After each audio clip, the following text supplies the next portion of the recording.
Çfarë ndodhi predikimit ekspozues dhe pse ndodhi? Tani mendoj se e kam paraqitur problemin aq qartë sa të pyesim. Nëse ka mungesë të predikimit ekspozues, si shpjegohet kjo? Pse ndodh kështu? Çfarë i ka sjell gjërat deri në këtë pikë? Si ta shpjegojmë vdekjen e predikimit ekspozues? Tani duket qartë që kjo është një temë shumë e gjerë. Madje e hoqa orën që të mos e kem mendjen te koha. Por jemi në rregull me të. Më lejoni t'ju jap një apo dy vëzhgime. Me qëra fjala, pas disa sesionesh, do të kemi një kohë për pyetje dhe përgjigje.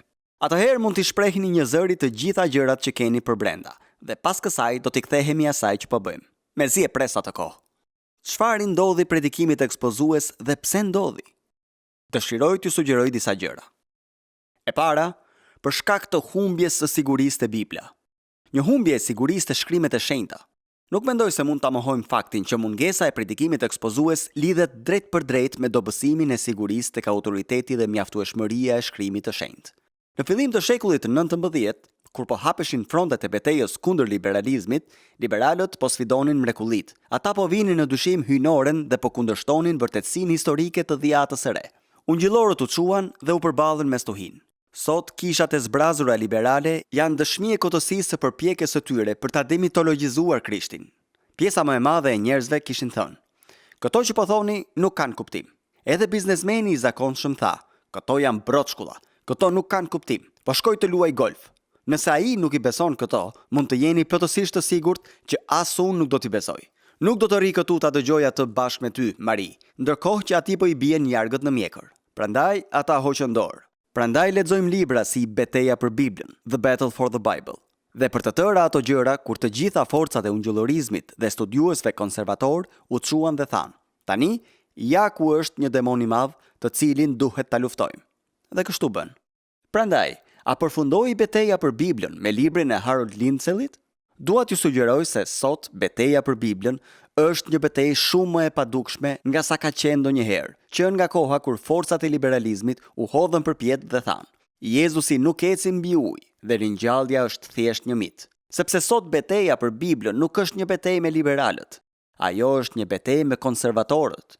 Ajo është një betejë me njerëz me seradheve tona, të cilët pranojnë të njëjtat deklarata doktrinare dhe që me vetë përkushtimin e tyre apo me mungesën e tij vënë në dyshim nëse e besojnë që kjo Bibël është absolutisht autoritare dhe absolutisht e mjaftueshme. Shkoni në kolegjet Gjoja të Krishtera dhe dëgjoni se ç'lloj gjërash u mësohen studentëve si doktrinë krishterë. Nuk është e pazakontë që në një kurs doktrine të dhjatës së re, atyre t'u mësohet menjëherë mitologjia e periudhës mes dhjatave. Dhe pasi e kalojnë atë periudhë, gjëja e parë që u mësohet është burimi Q dhe gjithë çështja e kriticizmit të redaktimit. Këta janë studentë 18 vjeçar në një shkollë të betuar të krishterë, bindjet e të cilëve për Biblën po minohen nga njerëz që janë si uqër të veshur me lëkurë deleje. Nuk i dërguam atje që të mësonin këtë. Mirë po këtë po mësojnë. Ata vinë në kish dhe dëgjojnë njerëz që thonë gjën e duhur dhe përdorin terminologjinë e duhur. Por kur flet me ndonjë prej tyre privatisht gjatë mëngjesit, ai të thotë jo. Të tregon se në fakt nuk beson në ringjalljen trupore të Zotit Jezu Krisht, ama beson se Jezusi është i gjallë në jetët e ndjekësve të tij e kështu me radhë. Prandaj ai thjesht vazhdon ta përdorë terminologjinë. Shkrimet e shenjta përçmohen, shpërfillen, ulen, përdoren si piknisje për fjalime që janë shumë larg ekspozimit të vërtet biblik. Është shumë e mundur që të marrësh pjesë në një takim adhurimi në një bashkësi që e shpall veten si ungjillore dhe të zbulosh që nëse Bibla lexohet apo nëse i referohen asaj, nuk ka garanci që do të ndodhë. Ajo nuk ka fare ndikim për shkak të prezantimit apo theksimit të pamjaftueshëm. Zëre se nuk ka asnjë ndjesi apo ide që predikuesi ose bashkësia po përulen përpara madhështisë së fjalës plot autoritet të Perëndisë, sepse ne jetojmë në një epokë kur është në modë të jesh i paqartë. Ka një mosbesim bashkohor ndaj kujdo apo çdo gjëje që është i e sigurt në lidhje me autoritetin. Mendoj se pastorët e rinj shpesh ndihen të kërcënuar në një mjedis të tillë dhe për pasojë nisin të bëjnë predikime që e kanë fillesën e tyre në atë që njerëzit duan të dëgjojnë dhe jo në atë që Perëndia ka zgjedhur të thotë dhe të urdhërojë. Dick Lucasi, të cilin herët avon duhet ta përmend, pastori i kishës St. Helens Bishopsgate në Londër, e vuri në dukje rrezikun e kësaj qasjeje kur në njën nga konferencat e pastorëve tha: "Ata që janë ulur në stola nuk mund ta kontrollojnë foltoren. Ne nuk mund të bëjmë predikime sipas kërkesave të njerëzve, sepse askush nuk po e kërkon ungjillin." Kështu minohet ekspozimi i shkrimit të shenjtë. Predikimi po minohet. Dhe kjo është ajo që e bën kaq serioze dhe të dhimbshme për zemrën tonë. Pra, që predikimi po minohet nga burrat të mirë, të cilët ose janë të pavetëdijshëm, ose janë naiv në lidhje me këtë gjë. Ekspozimi i shkrimit të shenjtë minohet edhe nga fiksimi pas së ashtu quajturës fjalë profetike për te Biblës. Apo jo? Njerëzit thonë, e po, pastor, unë e di që ke Biblën. E di që ti di shumë vargje nga Bibla, pasi e ke studiuar atë. Mirë po unë kam një problem shumë urgjent dhe po vras mendjen nëse mund të më japësh një fjalë direkt nga Perëndia dhe të lutem mos e përdor Biblën. Dua të më thuash një fjalë të qartë dhe të drejtë për drejtë. Unë u rrita në udhëzimin e një burri që ishte një ekspozues shumë i zoti i Biblës. Ai ishte i shkolluar si shkencetar dhe pastaj në teologji. Mirë po, herën e fundit që dëgjova për të, në fakt ka kaluar ca kohë që nga hera e fundit kur dëgjova për të. Ai po fliste në një konferencë ku pasi kishte lexuar nga Bibla, ai e merrte atë, e mbyllte dhe vendoste më njan. Pastaj thoshte: "Ja se çfarë po na thot Perëndia tani." Dhe kështu vazhdonte të jepte deklaratat e tij në dukje si fjalë të drejtë për drejta nga Perëndia.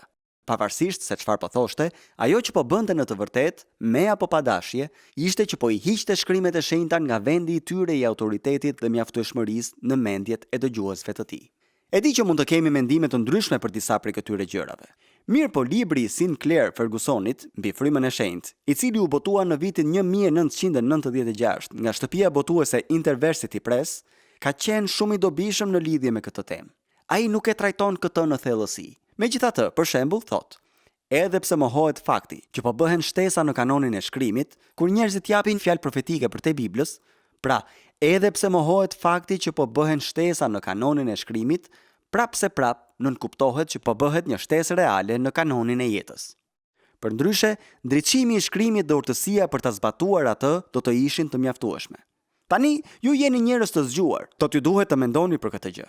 Humbja e sigurisë të shkrimet e shenjta, e cila zbulohet në mungesën e shpalljes së tyre, që zbulohet në interesin që tregojnë njerëzit për idetë për te Biblës, si dhe preokupimi për teoritë psikologjike në shumë raste e ka dobësuar sigurinë të shkrimi i shenjtë.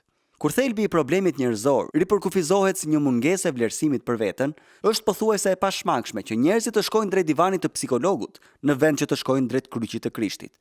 Ata do të drejtohen te psikologu, por jo te shpëtimtari. Nëse e vini në dyshim shkallën në të cilën ka ndodhur kjo gjë, atëherë mjafton të dëgjoni turlinë e çuditshme mes psikologjisë dhe teologjisë, një pjesë e madhe e së cilës ofrohet si përpjekje për të bërë predikim ekspozues. Prandaj, pse heqin dorë njerëzit nga predikimi ekspozues? E po, për shkak se e humbasin sigurinë te Bibla. Së dyti, njerëzit e braktisin predikimin ekspozues sepse kanë filluar të luftojnë betejat e gabuara. Kur një pastor është i bindur se çështja thelbësore me të cilën ballafaqohet kisha është një çështje politike ose psikologjike në vend që të jetë teologjike, ekspozimi i shkrimit të shenjtë braktiset në favor të fjalimeve politike ose të një thirrjeje për të luftuar për shpirtin e kombit. A ka kombi shpirt? E kuptoj se çdo të thotë, por nuk jam i sigurt nëse është e saktë. Për çfarë jemi thirrur që të luftojmë? Për shpirtrat e burrave dhe grave, pavarësisht nga klima politike në të cilën jetojnë ata. Qofshin në zgjedhjen e regjimit daoist, qofshin në mallkimin e regjimit ateist dhe komunist në Shqipëri, qofshin në mjedisin e kapitalizmit të shfrenuar, ajo për të cilën njerëzit kanë nevojë është që të dëgjojnë nga Perëndia në lidhje me gjendjen e tyre përpara tij. Mirë po, kur dikush e humbet atë fokus, atëherë do të tundohet që ta mobilizojë bashkësinë e tij për të votuar, në vend që ta mobilizojë për të lutur. Ata nuk do të mobilizohen mbi bazën e mandatit hyjnor, por mbi fuqinë e agjendave njerëzore. Nuk dua të tregohemi ashpër, por kam kaluar 17 vjet me këtë dhe nuk po shoh që të zbutet disi. Në fakt, ja ku përsëriten gjërat. Po vjen muaji nëntor dhe miq tan qëllim mirë do të na flasin për të njëjtat gjëra. Ata do të na thonë se e ardhmja e botës varet nga kjo dhe nëse nuk e rregullojmë këtë, dhe nëse nuk e bëjmë këtë, nëse nuk e shkruajmë atje, nëse nuk telefonojmë dhe nuk e nxitim bashkësinë që të bëjë të njëjtën gjë, atëherë mirë ne. E dini çfarë? Perëndia do të mërzitet shumë. Dhe sinqerisht, ai është i shqetësuar se çfarë mund t'i ndodh X-it apo Y-it. Kjo është shumë e tmerrshme. Është një teologji që ka njeriu në qendër. Çfarë rëndësie ka nëse është X-i apo Y-i, ai që do të betohet si president janarin e ardhshëm? Ajo që ka rëndësi është që ne mund të dështojmë ta përmbushim përgjegjësinë tonë për të shpallur ungjillin fëmijëve tanë, të cilët kanë një shpirt që nuk do të vdes kurrë dhe që do të kenë një takim me Jezu Krishtin, sepse po mobilizojmë një ushtri politike. Kjo nuk ndryshon. Martin Lloyd Jonesi po predikonte në Kanada nga 1 Thesalonikasve 1:5. Ai pati mundësi të nxirrte këtë nga i varg për ju që e lartësoni atë si një ekspozues të madh të shkrimit të shenjtë. Ajo që e bën mesazhin e krishterë të jetë ungjill është që ai është një shpallje e lajmit të mirë. Nuk janë thjesht komente tipike mbi skandalin e fundit në gazetë apo lajmet e fundit. Nuk e kalojmë kohën duke u thënë mbretërve, princave, presidentëve dhe kryeministrave se si duhet i qeverisin vendet e tyre dhe se si duhet i zgjidhin problemet ndërkombëtare. Nuk jemi të kualifikuar për ta bërë këtë. Për çfarë predikoi apostulli Vall? A u predikoi apostulli për politikën atyre njerëzve? A u tha atyre: ka ardhur koha që të lidheni bashkë dhe të formoni një ushtri për ta hequr qafe zgjedhjen e perandorisë romake? A e kundërshtoi ai pagimin e taksave? A protestoi kundër gjërave të ndryshme që po ndodhnin? Ky nuk ishte fare mesazhi i tij. Kjo më duket shumë e qartë. Ne duhet të ndjekim udhëzimin dhe praktikën apostolike. Pyetja nuk është çfarë do të bënte Jezusi. Kjo më pëlqen, është shumë e veçantë. Të gjithë po mbajnë bërzullik të tillë. Pse jo? Sepse duhet i lexojmë ungjit në dritën e veprave dhe letrave. Ne e dimë se çfarë do të bënte Jezusi vetëm nga mënyra se si është interpretuar për ne nga apostujt, të cilët kanë shkruar letrat në mënyrë që të jemi në gjendje për ta kuptuar zbulesën e Krishtit, të cilën e gjejmë në vetë ungjit. Për shembull, ju nuk mund të ndërtoni një doktrinë të shlyerjes vetëm nga ungjit. Për të bërë këtë, ju keni nevojë për letrat. Kuptoni që për pyetje si çfarë do të bënte Jezusi, nuk e dim përgjigjen as për gjysmën e tyre. Si mund të vendosim vallë se çfarë duhet të bëjmë? Duke lexuar Biblën. Kur Jezusi u premtoi dishepujve të tij, të cilët kishin harruar gjysmën e atyre që ai u kishte mësuar, pra se fryma e shenjtë do të vinte dhe do të kujtonte atyre gjërat që kishin harruar, njerëzit tani e kuptonin dhe thoshin: "Oh, Jezusi do të na kujtojë gjithçka që kemi harruar." Jo, ai nuk po thoshte këtë. Ai nuk ju a tha këtë juve. Këtë ai u a tha apostujve. Ai u a tha këtë gjë apostujve. Çfarë keni harruar ju nga ato që ju tha ai? Asgjë, pasi ai kurrë nuk ju tha ndonjë gjë juve. Ai u tha gjëra apostujve dhe ata i harruan.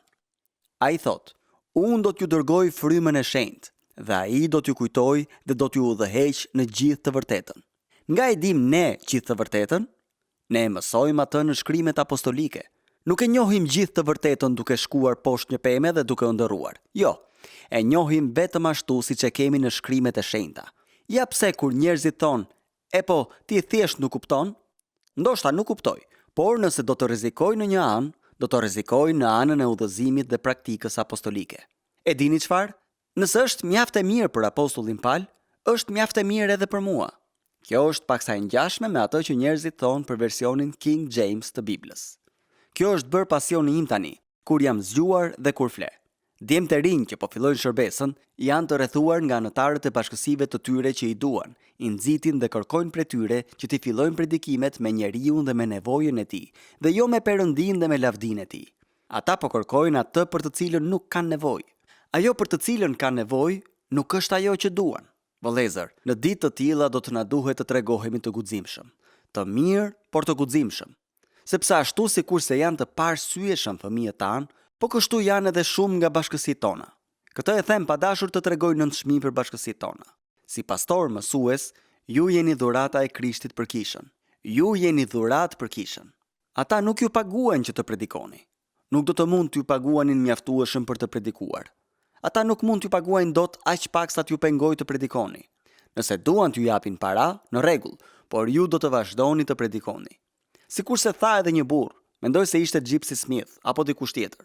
Ai tha: "Nëse më fusnin në një kadishte, unë sërish do të thërras lavdi Perëndis, edhe nga vrima e kadishtës." Mire ka thënë. Le të bëjmë edhe një tjetër, pasi e dalloj që disa prej jush nuk mbajnë më. Pse ka një mungesë të predikimit ekspozues? Së pari, për shkak të humbjes së sigurisë të shkrimet e shenjta. Kjo duket që është përzgjedhëse, nuk është gjithëpërfshirëse. Mund të jetë duke ju lodhur, mirë po nuk është një listë shtëruese. Humbja e sigurisë te Bibla, përfshirja në betejat e gabuara dhe së treti, mungesa e modeleve të shkëlqyera. Mungesa e modeleve të shkëlqyera. Sigurisht që askush nuk do të thotë se nuk ka asnjë shembull, pasi ka disa. Mirë, po nuk ka shumë të tillë. Pyetja që më bëjnë mua, dhe jam i sigurt që edhe juve ju bëjnë të njëjtën pyetje, kur shkoni dhe flisni në disa seminare, dhe Fakulteti i Teologjisë Praktike, në kontrast me Fakultetin e Teologjisë Jo Praktike, ulet me ju për drek dhe ju pyet: a mund të na ndihmosh? Kemi një problem. Po mësojmë studentëve tan egzegezë. Po përpiqemi të mësojmë atyre se si të jenë studiues të fjalës dhe të efektshëm me Biblën. Megjithatë, brenda pak muajsh, pasi shumica e tyre largohen, pavarësisht se sa shumë jemi përpjekur t'i mësojmë, ata hasin në situata pastorale ku duket se bie në dashuri me historitë e suksesit dramatik, histori që motivohen më tepër nga tregu se sa nga modeli apostolik. Dhe si rrjedhim, ata priren të përqafojnë modele që po i prezantojnë me lloj-lloj qasjesh, të cilat mund të jenë çfarëdo tjetër përveç se qasje që kanë të bëjnë me mësimdhënien e Biblës në mënyrë ekspozuese. Përpara se t'i dënojmë me njëherë ata që janë përfshirë në këtë gjë, duhet të dallojmë që shërbesa të tilla po e marrin seriozisht nevojën për të përfshirë në kulturën bashkëkohore. Dhe kjo është me vend, në të vërtetë, ky është një aspekt jetik i asaj që bëjmë. Mirë, po pika e dobët është që fillojnë në atë pikë. Sepse të filluarit në atë pikë ja jep kulturës dhe jo Biblës autoritetin për ta caktuar dhe për ta kontrolluar shpalljen tonë. Kjo është hileja në këtë gjë. Kjo është si puna e atij djaloshit të ri anglikan që i shkroi peshkopit të tij dhe i tha: "Nisa të predikoja një seri nga Ungjilli sipas Markut dhe me sinqeritet të them që zor se po vjen njeri të dëgjoj. Javën e kaluar patëm një përmbytje të tmerrshme në qytetin tonë dhe unë vendosa të predikoja se pse erdhi përmbytja në qytetin tonë. Ky ishte një sukses i madh dhe i mrekullueshëm. Prandaj po vrisja mendjen, peshkop, nëse duhet të vazhdoj me Ungjillin sipas Markut apo të bëj diçka tjetër." Peshkopi i shkroi dhe i tha: "Nëse do të presësh që të vijë një përmbytje, atëherë ka të ngjarë që të jesh disi i kufizuar në materialin tënd. Mirë, po nëse vazhdon me Ungjillin sipas Markut, gjithmonë do të kesh diçka për të thënë. Nëse lejojmë vazhdimisht që preokupimet e botës të jenë piknisja e predikimit ton, do të na shpëtojnë shumë gjëra jetike që Perëndia dëshiron të na i thotë. Nga ana tjetër, dhe tani po flas për një qasje ndaj ekspozimit biblik për të cilin do të flasim sërish, pasi kjo shtron pyetjen: çfarë është predikimi ekspozues? Kush e di përgjigjen e kësaj pyetjeje? Zoti mund të kthehet para se unë të jap përgjigje kësaj pyetjeje. Mirë, po ne mund të jetojmë me shpresë. Ne pra kemi një grup njerëzish që dëshiron të përfshihet me njëherë në kulturën bashkëkohore pa ju referuar shumë Biblës. Dhe nga ana tjetër, kemi një grup njerëzish të cilët janë shumë të përkushtuar ndaj ekspozimit besnik të shkrimit të shenjtë. Mirë, po janë zhytur kaq thellë në tekst, janë kaq të shkëputur nga kultura, saqë nuk mund të ushtrojnë dot asnjë fije ndikimi. Ky është realiteti me dy ekstreme të mëdha. Kemi njerëz që po kalojnë nga një kishte tjetra. Situata është tepër e polarizuar. E po, mund të shkojmë këtu, ku fillon me këngë dhe ku thuhet: "Hey, mirëmëngjesi, faleminderit që keni ardhur. Jemi të gëzuar që ju shohim." Ose mund të shkosh në anën tjetër ku thuhet: "Bibla e shenjtë dhe Bibla e shenjtë dhe Bibla dhe e shenjtë. Bibla e shenjtë, Bibla e shenjtë dhe Bibla." Prandaj këtej kemi një grup të cilët po vdesin nën peshën e gjithë këtij informacioni që u është hedhur mbi krye. Dhe kemi edhe një grup këtu të cilët nuk po bëjnë asgjë me Biblën dhe njerëzit thjesht po vijnë vërdall. Asnjërin nga këta të dy nuk po bën ekspozim biblik. Madje as ky tipi këtu. Ai mund të mendojë se këtë po bën. Ai mund të jetë duke bërë egzegez, por nuk po bën ekspozim. Kësaj do t'i kthehemi herën e ardhshme. Kaq mjafton sa për t'ju mbajtur zgjuar dhe për t'ju bezdisur, dhe kjo është në rregull. Kjo më pëlqen. Mendoj se një prej arsyeve, dhe tani po e mbyll, pra një prej arsyeve për mungesën e interesit për predikimin ekspozues, sigurisht që është fakti që shumë përpjekje kanë qenë pa jetë dhe pa gjallëri, madje krejtësisht të mërzitshme. Në fakt, unë mendoj se kjo është një nga arsyet për mungesën e interesimit për predikimin, pasi ka shumë predikime të dobta. Burra, problemi jemi ne. A nuk mahniteni me zgjuarsinë tonë? Do të thosha zgjuarsinë të tjerëve, por le të themi, a nuk duhet të mahnitemi me zgjuarsinë tonë? Si ka mundësi vallë që jemi në gjendje ta marrim tekstin e fuqishëm dhe jetë ndryshues të shkrimit të shenjtë dhe ta komunikojmë atë me gjithë pasionin e dikujt që po lexon numëratorin telefonik? Si mund ta marrim këtë mesazh të lavdishëm dhe të jashtëzakonshëm dhe ta përcjellim kaq mërzitshëm dhe pa jetë? Calvini tha këtë për punën e Perëndisë në predikim: "Ai dënjon që t'i shenjtëroj buzët dhe gjuhën e burrave, në shërbimin e tij duke bërë që zëri i tij të dëgjohet prej tyre. Kur do herë që Perëndisi pëlqen ta bekoj punën e tyre, ai e bën doktrinën e tyre të efektshme me anë të fuqisë së frymës së tij, dhe ai që në vetvete është një zë i vdekshëm, bëhet një instrument për të dhënë jetë të përjetshme. Kjo themelon domethënien e pamas të detyrës së predikuesit. Megjithatë, në të njëjtën kohë na jep edhe antidotin e krenarisë, sepse predikuesi është shërbëtori i Perëndis, i cili nënshtrohet tekstit të Shkrimit të Shenjtë dhe shpall atë. Vet pasazhi i Shkrimit të Shenjtë është zëri dhe i foluri i Perëndis. Predikuesi është goja dhe buzët, dhe bashkësia është veshi në të cilin kumbon ai zë. Shtjelluesi i Shkrimit të Shenjtë nuk është një poet që i prek dëgjuesit përmes tonalitetit dhe shprehive letrare, dhe as një autor që lexon një dorëshkrim. Ai është një lajmëtar që flet me forcën dhe autoritetin e qiellit. 50 vjet më parë, James S. Stewarti, presbiteriani skocez, tha diçka e cila mendoj se është e vërtetë edhe sot. Sëmundja e predikimit modern është rendja kërkimi i tij për popularitet. Më lejoni të bëj lidhjen me mesazhin e herës së ardhshme. Predikimi ekspozues do të thotë të paktën këtë: shpalosja e tekstit të Shkrimit të Shenjtë në një mënyrë që bën kontaktin me botën e dëgjuesve, ndërkohë që lartëson Krishtin dhe i ballafaqon ata me nevojën për veprim. Kemi nevojë që me kujdes të identifikojmë dhe të imitojmë modelet më të mira në këtë kërkim fisnik.